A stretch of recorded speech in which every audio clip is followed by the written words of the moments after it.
2024 में मोदी नहीं बनेंगे प्रधानमंत्री। 500 साल पुरानी भविष्यवाणी के खुले पन्ने तो देखकर टेंशन में आ गई बीजेपी नेता।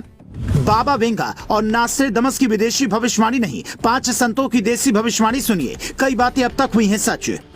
अमेरिका, रूस और चीन भी पढ़ना चाहेगा भविष्यवाणी। आएगी कोरोना से बड़ी महामारी, उड़ीसा में होगी अजीब कहानी।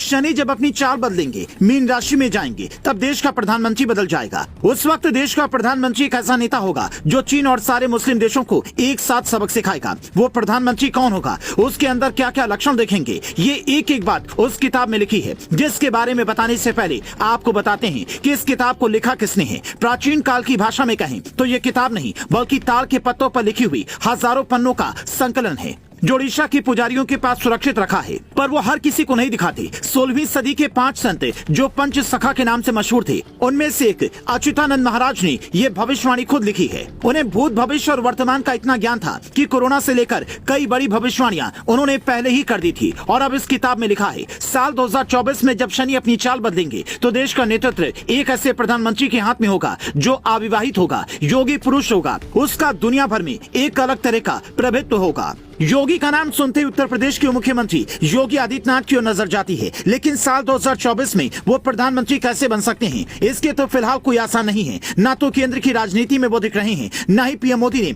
पद छोड़ने की इच्छा जताई है। हालांकि भविष्य की बातों में यकीन करने वाले लोग कहते हैं कि साल 2014 में भी मोदी के प्रधानमंत्री बनने के आशा नहीं थे, पर अचानक से हुए इस फैसले ने सबको चौंका दिया। इस चुनाव में बीजेपी की चुनौती विपक्षी गठबंधन से है, इसलिए योगी की जिम्मेदारी जरूर बढ़ सकती है। वो यूपी में ही मिशन 75+ की जिम्मेदारी लेंगे। ऐसे में ये भविष्यवाणी सामने आने के बाद से लोग हैरान हैं कि अगर ऐसा हुआ तो कैसे होगा, और अगर नहीं हुआ तो क्या 500 साल पुरानी लिखी संत की भविष्यवाणी गलत साबित हो जाएगी।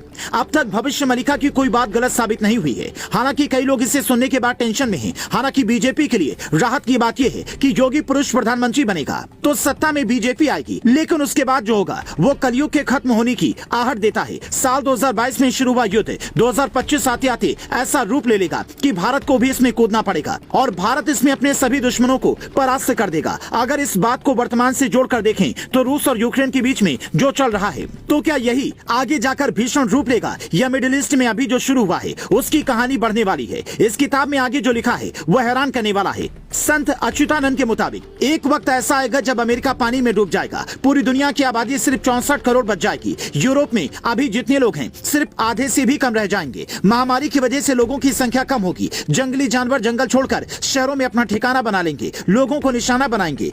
अभी आप पहाड़ी राज्यों में जैसे सुनते हैं कि तेंदुआ घर के बाथरूम में घुस गया, बच्चों को उठा ले गया, वो हो सकता है कि धीरे धीरे शहरों तक पहुंच जाएं। रामचरितमानस की तरह इसमें भी यही लिखा है कि जो लोग धर्म की राह पर चलेंगे उनका मजाक उड़ाया जाए, और लोगों के गुरु वही लोग होंगे जो आडंबर रचाएंगे, पाखंड करेंगे। इसमें सबसे हैरान करने वाली एक बात ये लिखी है कि इस साल उड़ीसा के आखिरी राजा गजापति महाराज होंगे। फिलहाल पुरी के राजा गजपति दिव्य सिंह देव हैं, और ऐसे में लोग ये पूछ रहे हैं कि क्या कलयुग का अंत नजदीक आ गया है। शास्त्र तो कहते हैं कि कलयुग को अभी सिर्फ 5000 वर्ष ही हुए हैं। ऐसे में क्या कलयुग समय से पहले खत्म हो जाएगा।